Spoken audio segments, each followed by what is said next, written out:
ہمارے چینل سے جڑنے کے لیے یوٹیوب پر رضا اسلامک سبسکرائب کریں۔ کیوں ایسا ہوا؟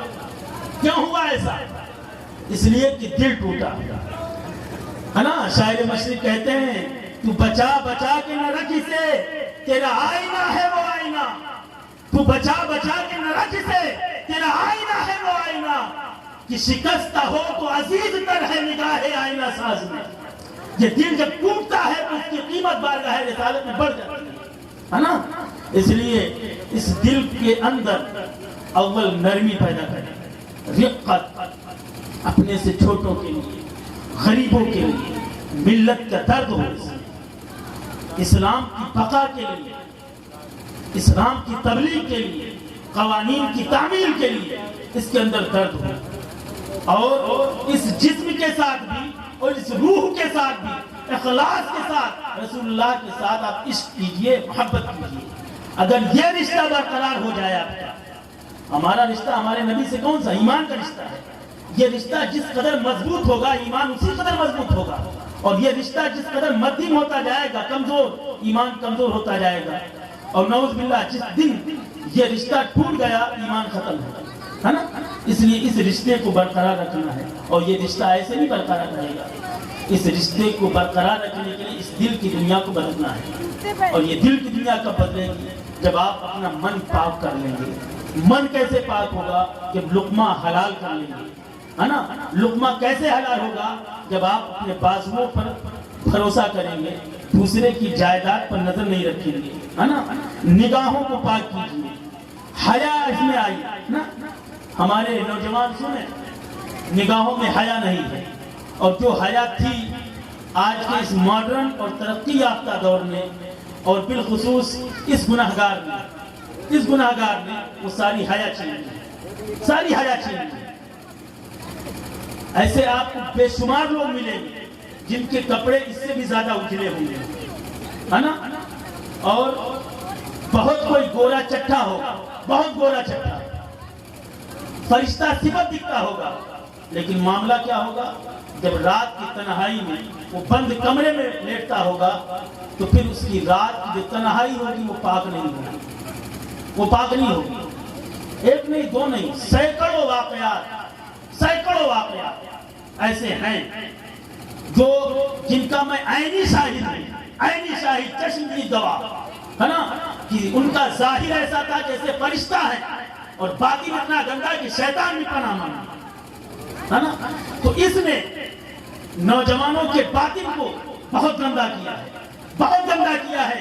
للہ، اللہ کے لیے اس کے ساتھ خالص ہو جائیے، خلوص کے ساتھ اپنا رشتہ برقرار رکھیے اپنے محبوب کے ساتھ۔ نہ تو ظاہر میں گناہ کیجیے، نہ باطن میں گناہ کیجیے، اس لیے کہ تمہارا رب وہ ہے جو کالی رات میں کالے پہاڑ پر کالی چوٹی کے ننھے پیروں سے بلنے والی ننھی سی جو لکیر ہوتی ہے اسے ایسا دیکھتا ہے جیسے آسمان پر چمکتا ہوا ستارہ۔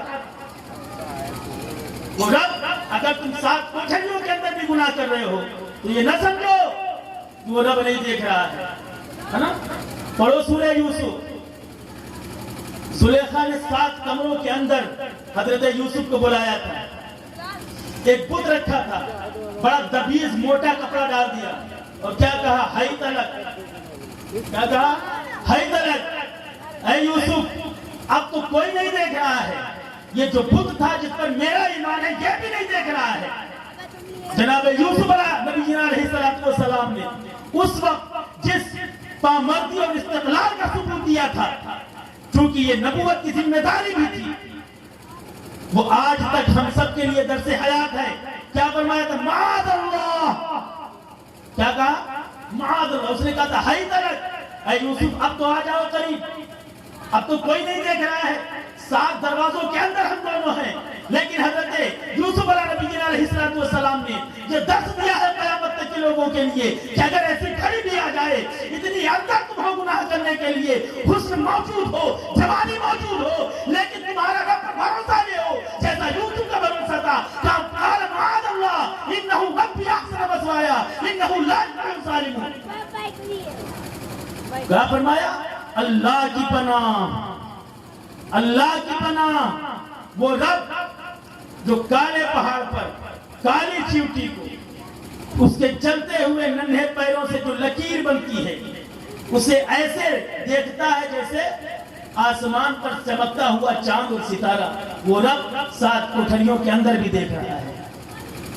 اس استقلال میں، اس پامردی نے، اس بات نے جناب زلیخا کو اس بات پر مجبور کر دیا کہ اپنے گناہ کا اعتراف کر لے. ہے نا؟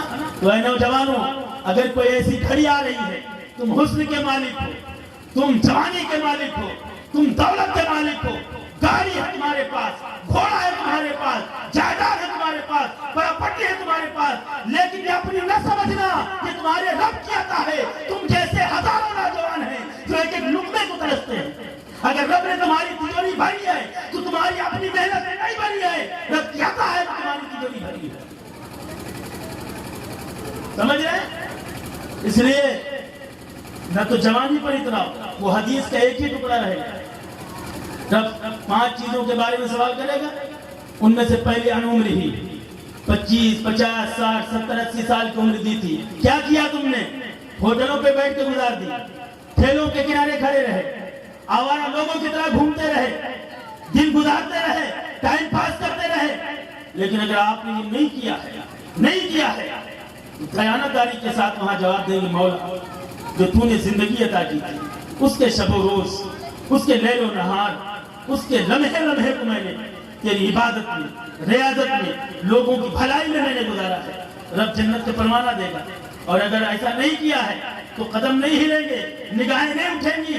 اگر ہوٹلوں پہ آپ نے وقت گزارا ہے، اگر چوراہوں پہ وقت گزارا ہے، اس پارٹی کو جتانے میں وقت گزارا ہے، اگر ایسا کیا ہے تو قدم بھی نہیں ہلیں گے، نظر بھی نہیں اٹھے گی، لیکن زبان بھی نہیں کھلے گی. اور رب آپ کو حکم دے گا، فرشتوں کو حکم دے گا، اسے لے جاؤ جہنم کی جانب. دوسرا جو ہے سوال، ان شبابی، نوجوانوں ان شبابی، تمہاری جوانی کے بارے میں پوچھے رہے. انسان کے 3 ہیں، بچپن، جوانی، بڑھاپا. اس میں سے گولڈن پیریڈ، سب سے اہم دور وہ ہے جوانی، کیونکہ اس کا تعلق 2 طرح سے ہوتا ہے. وقت کا باؤنڈیشن تو نہیں ہے کوئی حضرت، وقت کی باؤنڈیشن، سحری کھانا ہوگا 4:53 پہ ختم ہے، لکھنؤ کانپور 4:55 منٹ میں اگر کھا لے تو 4 بجے تک گفتگو سمیٹ دوں، سب کچھ اسی میں. بولیے جواب دیجیے، میں اس طرح کا مقرر نہیں ہوں. 4 بجے تک سب کچھ ختم، سلام دعا فاتحہ سب. ہاں ٹھیک. ان شبابی، تمہاری جوانی کے بارے میں پوچھا جائے گا. جوانی کا تعلق 2 طرح سے ہوتا ہے، ایک جاتے ہوئے بچپنے سے اور آتے ہوئے بڑھاپے سے. جوان جو ہوتا ہے وہ کسی بھی قوم کی ریڑھ کی ہڈی ہوتا ہے نا. وہ اپنے بچپن والوں کو سدھار سکتا ہے، بوڑھے جو لوگ ہیں ان کو بھی سدھار سکتا ہے. 2 طرح سے اس کا تعلق ہوتا ہے. تو اب ان کی جوانی کے بارے میں سوال ہوگا. جوانوں، اگر کالجوں کے باہر لائن نہیں لگائی آپ، ہے نا، موبائلوں پر گھنٹوں باتیں نہیں کی غیر محرم سے، رات کی تاریکی میں اس کا پھل فائدہ نہیں اٹھایا ہے آپ نے، تو پھر تمہارے لیے بشارت ہے. اللہ کے نبی ارشاد فرماتے ہیں، الشاب التائب، وہ نوجوان جس نے جوانی کے عالم میں توبہ کی ہے، اللہ رب العزت کے نزدیک وہ بہت محبوب ہے، وہ بہت محبوب ہے. کبھی آپ نے سوچا، زندگی کے کسی لمحے میں خیال آیا کہ ہم نے اپنے تمام احسان والوں کو ان کے احسان کے بدلے ان کی نوکری کر دی، ان کا احسان چکا دیا؟ لیکن جس خالق و مالک نے ہمیں پیدا کیا ہے، رزق دیا ہے، جوانی دی ہے، کیا کبھی اس کے احسان کے لیے ہم نے رات کی تاریکی میں، اندھیرے میں گھر کے کسی کمرے میں مصلی بچھایا ہے؟ نہیں. سنو، اللہ کے نبی ارشاد فرماتے ہیں، اللہ کو 2 قطرے بہت پسند ہیں. 2 قطرے، ایک وہ نوجوان یا وہ گناہگار جو اعتراف گناہ میں مصلی پر کھڑے ہو کر اپنے جرم کو قبول کر لے، اقبالی مجرم بن کر اللہ سے بخشش کی امید لگا کر اسی کے در پر جا کر آنسو بہائے، ہے نا؟ بلکہ ایک روایت میں آیا ہے کہ وہ جو بہا آنسو، وہ جو آنسو بہا، اگر پلکوں میں سے ایک بال کی جڑ بھی بھیگ گئی اور قیامت کے دن اس بندے کو اللہ نے جہنم کی طرف بھیج دیا تو وہ بال کھڑا ہو جائے گا اور عرض کرے گا مولا یا تو اس کی پلک سے مجھے نکال لیا جائے یا میرے صدقے اسے بخش دیا جائے۔ اللہ کی رحمت گوارا نہیں کرے گی کہ ان پلکوں سے ایک بال کو نکالا جائے، نہیں نہیں، رب فرمائے گا کہ نہیں، اب تیرے صدقے پورے وجود کو بخشا جاتا ہے۔ دوسری روایت میں آیا کہ اگر خشیت الہی سے، اللہ کے ڈر سے مکی کے سر کے برابر بھی آنسو نکلا ہے، ہاں تو اللہ کے غضب کی آگ کو یہ آنسو ٹھنڈا کر دے گا۔ اللہ کے غضب کی آگ کو یہ آنسو ٹھنڈا کر دے گا۔ اے جوانوں، جوانی ادھر ادھر برباد نہ کرو، کسی دن مصلی بچھا کر سنجیدہ ہو کر تصورات کی دنیا میں آ کر کم سے کم سوچ لو کہ اس خالق و مالک نے جو ہمیں وجود بخشا ہے، ایمان دیا ہے، مسلمان بنایا ہے، ہمارے ماں باپ کو مسلمان بنایا ہے، ہم نے اس کے لیے کیا کیا ہے؟ امام کے پیچھے 2 رکعت نماز 8 دن میں، یہی حق ہے اس کا؟ نہیں۔ جوانی کے عالم میں اگر توبہ کر لیا آپ نے تو آپ اللہ کے محبوب ہیں۔ بڑھاپے میں بھی توبہ قبول ہے، ایسا نہیں جب تک سورج مغرب سے نہیں نکلتا ہے تب تک توبہ قبول ہے، لیکن جوانی کی توبہ بہت اہم ہے۔ تو سوال ہوگا یہ ان شبابی، گولڈن پیریڈ کہاں گزار دیا؟ کالج کے باہر لائن لگا کر، سنیما گھروں میں جوئے کے اڈوں پر بیٹھ کر، چائے پی کر، اگر ایسا کیا ہے تو پھر جہنم کی طرف۔ اور اگر نہیں کیا ایسا، آپ کے رات کے کچھ اوقات خاص تھے، مصلی پر گزرتے تھے، تو پھر آنکھیں نیچی رہیں گی، باادب ہو کر بندہ کہے گا وہ نوجوان، مولا جوانی کے گولڈن پیریڈ کو میں نے مصلی پر گزارا ہے، تیرے بہکے ہوئے بندوں کو راہ راست پر لانے کی میں نے کوشش کی ہے، اس طرح کی محفلوں کو سجا کر دین کی تبلیغ کرنے کی کوشش کی ہے، مخلص ہو کر لوجہ اللہ میں نے یہ سب کچھ کیا، نہ دکھاوا، نہ ریاکاری، نہ سمعہ، کچھ نہیں، فقط تیری رضا کے لیے کیا ہے۔ اللہ فرمائے گا جنت کا پروانہ اسے دے دیا جائے۔ تیسری چیز وہ بہت اہم ہے، کارنر اسٹون، بہت اہم ہے۔ اللہ کے نبی فرماتے ہیں وَعَنْ مَالِهِ، تمہارے مال کے بارے میں سوال ہوگا، مِنْ أَيْنَ اِكْتَسَبَهُ وَفِي شَيْءٍ أَنْفَقَهُ وَفِي أَيِّ شَيْءٍ أَنْفَقَهُ۔ تمہارے مال کے بارے میں پوچھا جائے گا، آنے کا دروازہ کیا تھا اور جانے کا دروازہ کیا تھا، ہے نا؟ عللو تللو میں خرچ کیا ہے نا؟ ڈانس ہو رہا تھا لٹا دیا ہے، شراب خوری کر لی ہے، نام و نمود کے لیے، ڈی جے بجانے کے لیے۔ اگر آپ نے اسراف خرچ کیا ہے اس مال کو، اس مال سے دین کا کوئی فائدہ نہیں ہوا، تو پھر جہنم کی راہ دکھائی جائے گی۔ اور اگر آپ کے مال نے اسلام کو تقویت دی ہے، اسلام کو نفع پہنچایا ہے، تو پھر آپ بارگاہ خدا میں کھڑے ہوں گے اور عرض کریں گے مولا میں نے ان ہاتھوں سے محنت کی ہے، کمایا ہے، اس سے جو کچھ مجھے ملا ہے میں نے اپنے بچوں کے منہ میں لقمہ حلال ڈالا ہے، اور پھر جب لقمہ حلال کا ڈال کر ان کی تربیت کر دی، وہ بڑے ہو گئے، انہوں نے میرے لیے دعا کی تھی بارگاہ میں ہاتھ اٹھا کر، اور ان کی دعاؤں کو تو نے قبول کر لیا اور مجھے صاحب ثروت بنا دیا، مجھے صاحب دولت بنا دیا، تو میں نے اس دولت کو ادھر ادھر نہیں خرچ کیا، تیرے نام کے لیے مسجد بنوا دی، تیرے نام کے لیے میں نے مدرسہ بنوا دیا، تیری رضا کے لیے، تیری خوشی کے لیے میں نے تیرے دین پر میں نے خرچ کر دیا، طلبہ کی فیس ادا کر دی، کتابیں مدرسے میں رکھوا دی، کنواں کھودوا دیا، ہینڈ پمپ لگوا دیا تاکہ تیری مخلوق پانی پی سکے۔ اگر آپ نے ایسا کیا اس پیسے سے تو پھر آپ کو جنت کی خوشخبری ہی نہیں، اور اگر نہیں کیا ہے، اسراف خرچ کیا ہے، تو پھر وَلَا تُبَذِّرْ، اسراف نہ خرچ کرو، کیونکہ جو اسراف خرچ کرتے ہیں وہ شیطان کے بھائی ہوتے ہیں، ہے نا؟ اس لیے جو صاحب ثروت ہے ایک ایک کوڑی کو سنبھال کر رکھیں، اسلام پر جب وقت آئے تو اس کو نکالیں اور رب سے دعائیں مانگا کریں، مولا دولت عثمان بھی دے اور دل عثمان بھی دے، ہے نا؟ دولت عثمان بھی دے اور دل عثمان بھی دے، کہ جب خرچ کرنے کی باری آئی تو دل کے اندر کوئی کھٹک محسوس نہ ہو، ہے نا؟ کوئی کمزوری نہ آنے پائے کہ میری دولت کم ہو جائے گی۔ میں نے تو ایسے لوگوں کو دیکھا ہے جو ارب پتی ہیں لیکن زکوٰۃ تک نہیں نکالتے، زکوٰۃ تک نہیں نکالتے، ارب پتی ہیں۔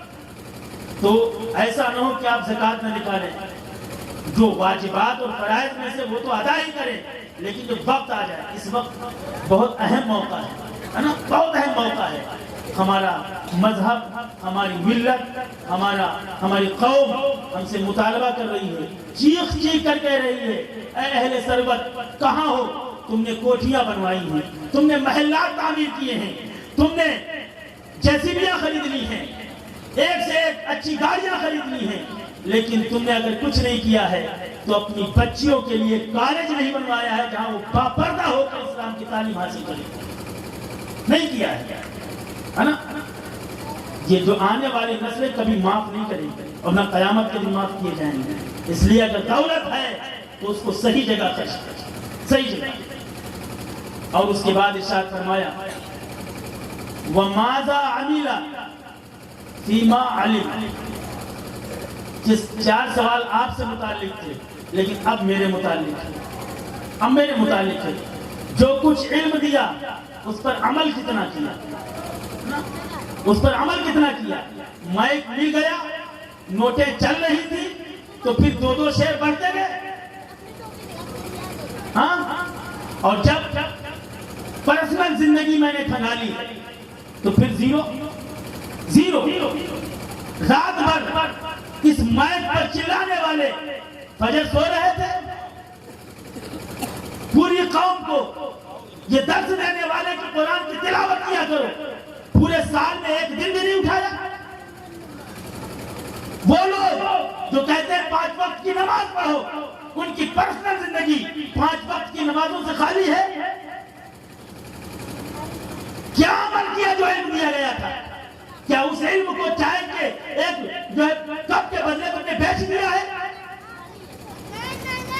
کیا اپنا علم اور اپنے فتوے اور اپنی حدیثیں صاحب سنت کے سامنے بدل دیتے تھے؟ اگر ایسا کیا ہے تو رب فرمائے گا جو تمہارا مقصد تھا دنیا میں پورا ہوا، آج جہنم کی ہوا کھانی پڑے گی۔ لیکن اگر آپ نے اخلاص کے ساتھ اللہ کی رضا کے لیے جو کچھ پڑھا ہے، جو میں کہہ رہا ہوں اس کا عامل بھی ہوں کہ میں نے مولا میں نے جو کچھ رات میں کہا ہے اس پر پہلے میں خود عمل کرتا ہوں۔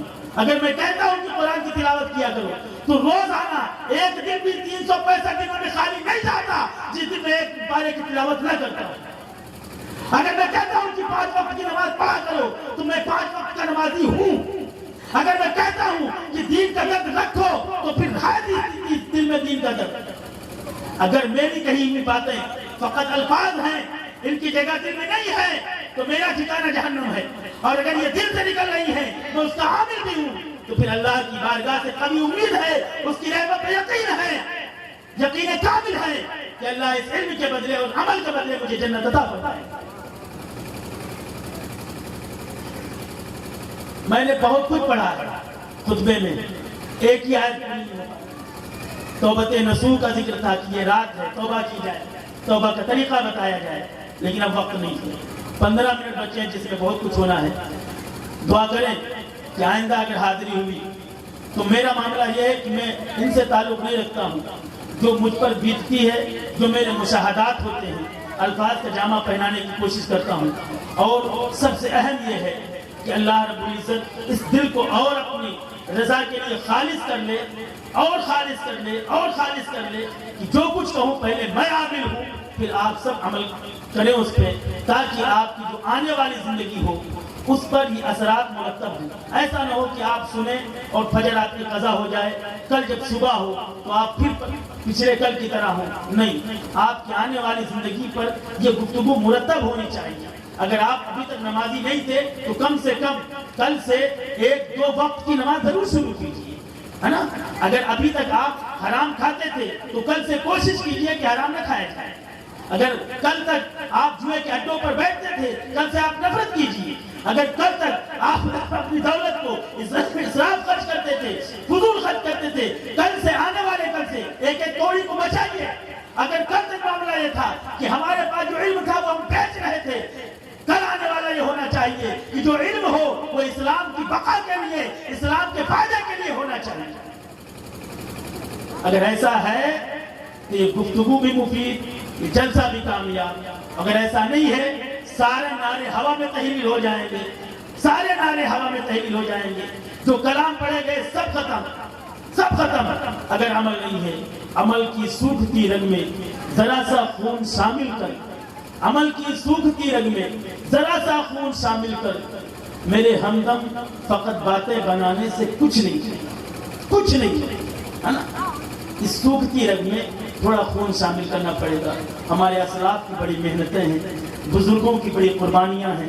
کرب و بلا کے حوالے سے بہت کچھ سن رہے تھے ہے نا، دل کی کانوں سے کبھی اس کو سنیں ہے نا، تنہائی میں سنیں کہ امام عالی مقام نے کیوں یہ قربانی دی تھی اور ہم کیا کر رہے ہیں کہ ان کے مشن پر کچھ کام ہو رہا ہے کہ نہیں ہو رہا ہے نا۔ اس کو سوچا کریں تاکہ آپ کی فکر تابندہ ہو، روشن ہو، اسلام کے لیے کچھ کریں۔